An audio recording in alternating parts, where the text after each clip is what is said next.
Hi, it's Joy coming to you from Salt Lake City with a little wrap up of RootsTech 2026.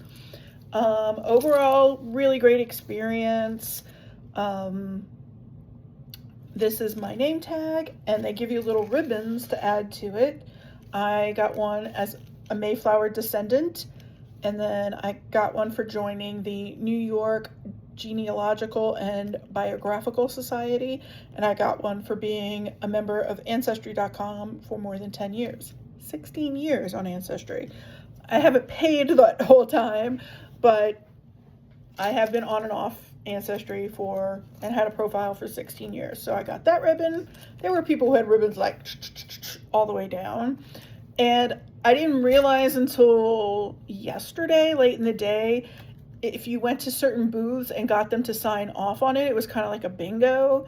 You were entered into a raffle and you could win prizes. It wasn't that big a deal to me, but some of the prizes were really good. And they gave those out at today's, the last big session. Yeah.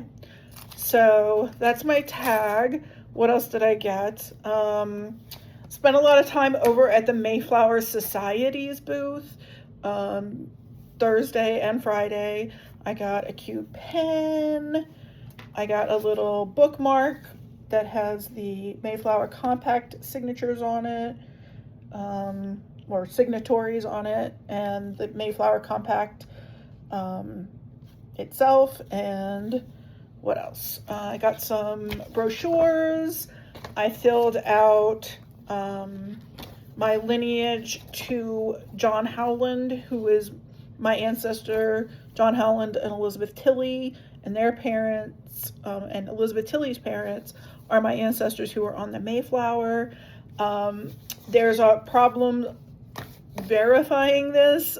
I'm not officially accepted into the Mayflower Society because the third generation of my branch left Massachusetts to go to the North Shore of Long Island in New York, and there's no record of that marriage. I did speak with someone who said from the New York Genealogical and Biographical Society who said I could start with the records that Oyster Bay Township has. I'm going to look into that. I feel like it would have been done already, but I may look into doing that. They also gave me it's nicely printed calendar, but I thought, oh, there's going to be pictures in here of the ship and the Massachusetts coastline. It's these like really lame drawings. Sorry, Mayflower Society. But they are going to put me in touch with the Colorado chapter so I could get some help with some research. Okay, New York Society, got together with them, got some stuff. I purchased this Nassau County. It was the last one they had, so I grabbed it up, about how to research. And I took 2 courses about New York research. New York is notoriously tough because nothing is centralized, and tax records are in one place, other records are in another. The lady who gave the talk is from Mineola, which is a town over from where my dad's from, in New Hyde Park, and she was saying, oh, you think Nassau County will have your records? No, it's in the town of North Hempstead, or it's in the village of Mineola. And I'm like, that's kind of what I went through when I got I was trying to get my grandfather's death certificate, because there are just so many municipalities and it's such a densely populated area. New York research is tough. So this has all the Nassau County related places you could go to do genealogical research. I'm going to guard that with my life. Okay, I also was in a class with a lady who was talking about joining different societies, improving your lineage. And she's a member of the Mayflower Society, the New Netherlands Society, the Daughters of the American Revolution, the daughters of the people who fought in the War of 1812. Like, she's got somebody in every generation who meets some sort of societal thing. And she talked about how to get all your records together and how you have to make sure you're doing it in accordance with that society's rules. And she pulls up somebody and she says, "This is my ancestor, Annika Jans." And I'm like, Annika Jans is one of my ancestors. And so I was like, afterwards, I was like, "Can I talk to you about Annika?" And she was like, "What?" And I'm like, "Yeah, I'm her 11th great granddaughter." And she was like, "I'd love to." I asked her some questions and she was like, "I can help you more with your research. Here's my card." So I'm guarding that with my life. What else? Today I stopped by the French Federation for Genealogy. I got a cute little sticker. I spoke French with the lady. I think this is a really cool idea. So they give you like a bookmark and it's got the QR code. This one's French on one side, English on the other. Also very nice. I do have some French ancestry very far back. In fact, my ancestor fled very northeastern France for the Netherlands during the Protestant Catholic Wars, and his brother became a Catholic priest and he was a Protestant. So there you go. Picked up some stuff from the National Geological Society. This was really interesting. This gentleman was dressed in some colonial garb, and this is a really cool looking like postcard thing. Of course, it's like a red coat and not a colonial. So Utah has its own like colonial Williamsburg in Orem, Utah, every 4th of July. And they get to, and there's like their own little village, and it's colonial British militia, a violin maker, talks about the Mayflower, a tailor, an apothecary. Like, if you can't get to colonial Williamsburg because you live out west, this is an option. So they're doing it 4th of July, and they're doing it in accordance with the Utah Committee on America 250, which is like the official semi-sesquicentennial celebration committee this year here in the United States. Okay, what else? I went over to the International Society for British Genealogy and Family Histories. I picked up some stuff on Scottish research, places to go for British Isle research. I stopped by the Georgia Genealogical Society. While I have no ancestors in the state of Georgia, they give some really wonderful classes, and they actually have like a week-long institute. It's always the last week of July, and ever since COVID they started doing it online, so you don't have to go to the University of Georgia, which I wouldn't mind doing just at the end of July. Not really great when I want to go. So they do it online now, and at some point I definitely want to take this course. It's always the last week of July. I really would like to go to like Nantucket or Salem or someplace like that, and like stay in a place on the coast and have a view of something while I'm sitting at a desk taking this course. And then at the end of the day, when it's done at like 3 or 4 in the afternoon and there's still lots of sunlight, I could go touring around, walk on the beach. That's ideally what I would like to do. But I'm already taking a trip to Ireland this summer, and it's just not in the cards for me to do it this year. And I'm also doing a certification program for work that's going to take a lot of time, so this might be a few years out. I went to a couple of presentations on AI in genealogy, really fascinating stuff, and people were singing the praises, the presenters were singing the praises of this company, Goldie May. I haven't checked it out yet. I am not endorsing it, but I have links and discounts, and it's supposed to put some safeguards around your genealogical research when you use AI to do research. I spent some good time, a couple of days in a row, with the Henry Hendricks organization, and I have all their codes here. They were really excited to meet me because I didn't realize this until today. This organization is descendants of Henry Hendricks, or Henry Hendrickson. He was an early Dutch settler in Monmouth County, New Jersey, and I have a lot of early Monmouth County, New Jersey, Dutch and German ancestors.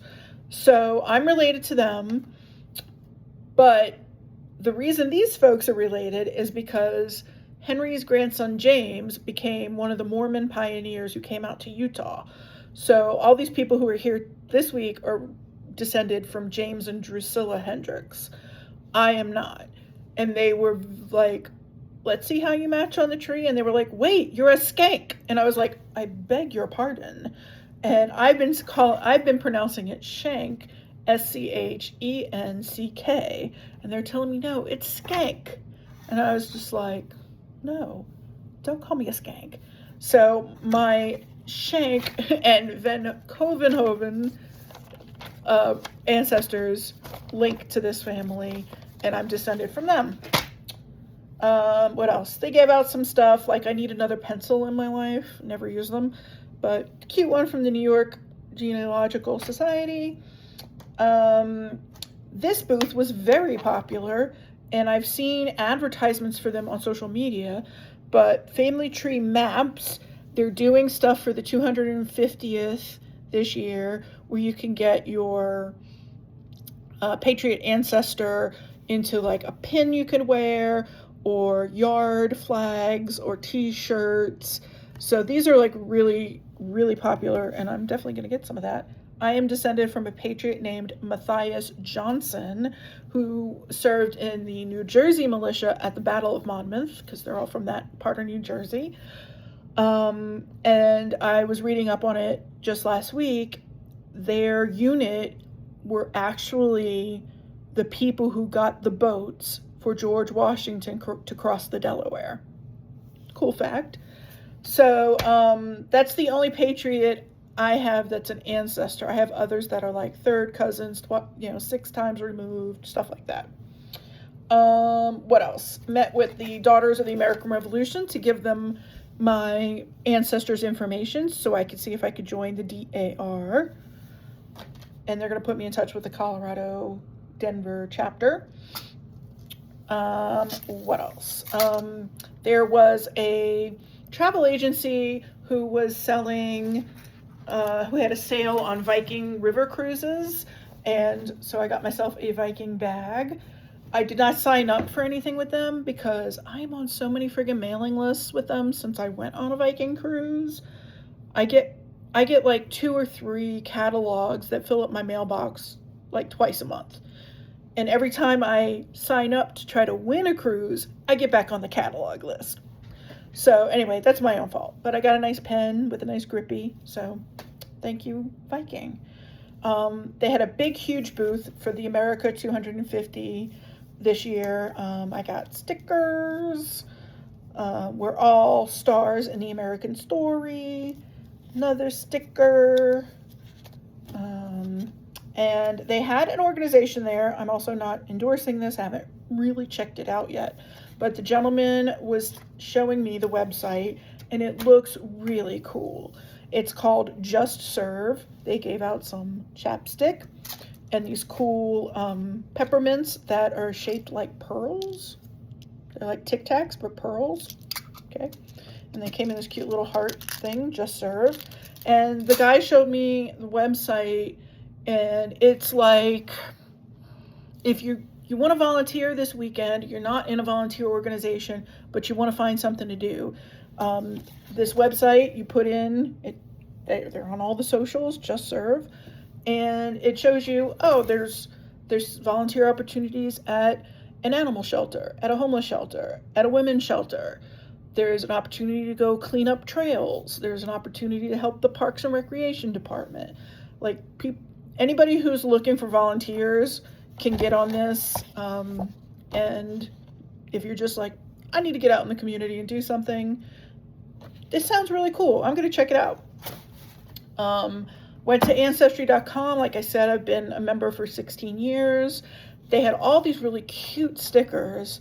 And I don't know if Thursday on day 1, they got, a lot of people went and took all the stickers, or if they just didn't have these stickers to begin with, or what. So yesterday when I went on day 2, They only had like a lot of Eastern European stickers, and I'm not Eastern European, but the one they did have that relates to me is Madeira. I have ancestors from Madeira, and that's one of the newer. This is why I'm wondering if they didn't have Ireland and England and such. This is one of the newer things that comes up if you've ever done an ancestry DNA test. Just in the last couple of months, the Madeira, they've gotten enough DNA from us to pinpoint people who are from Madeira. So it now comes up on your DNA. Before, it would just come up as like Iberian Peninsula for people who were Portuguese and Spanish, but they actually have the Madeira label, and then it links you to, for me, my family went from Madeira to British Guyana, now Guyana. Other people from Madeira went to Rhode Island and Massachusetts and Canada, very popular spots. So that was cool. I got as a 16-year, if you've been in Ancestry for 10 years or more, they gave you a little tote. I got a t-shirt that looks just like that today for only $10 because they were cheaper on the last day. And then I got one the other day that was made right there. They did the silk screen stuff there, and it reads, "I'm my family's historian. I'm the family historian." So I got that, and a water bottle with the Ancestry logo on it. So the other thing that happened was there were a lot of classes I would have liked to have taken, but they conflicted with others, and I had to make a choice. But some of them were done both in person and online, and I asked some of the technical people there about whether or not they were recorded, and some of them were recorded, so they'll be available to people who paid to come to the conference later. And then most of the presenters put up a syllabus, and some of them also put up their slides on the app. So I've downloaded both the courses I went to and some of the courses that interested me that I didn't make. So I at least have some references for future genealogical research. I'm kind of pooped about genealogy now after this 3-day conference.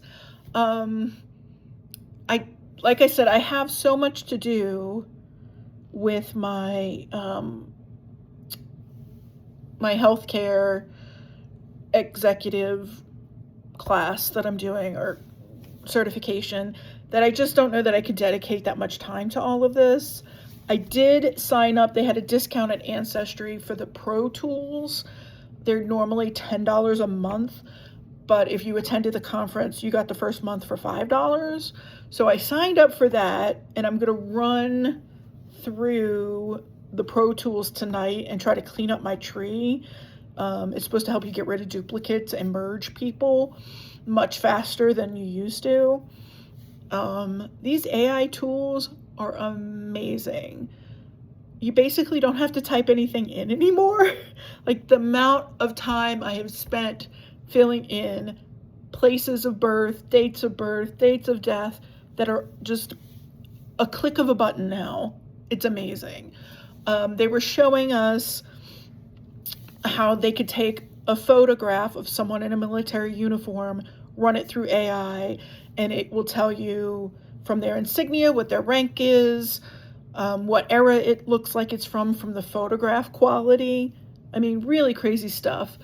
And depending on how you prompt into the AI tool, you can find out where the photo was taken, all this kind of stuff, which doesn't surprise me because we've been doing AI training at work.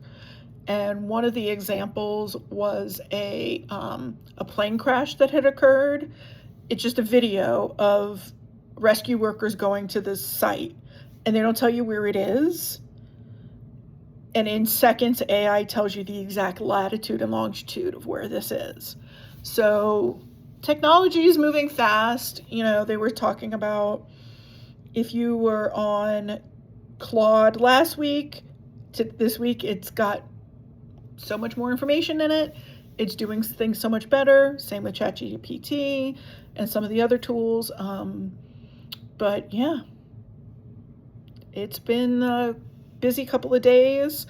I am here until the evening on Sunday, so I have all day tomorrow to kind of explore the town, and the weather's supposed to be nicer tomorrow, so that's good.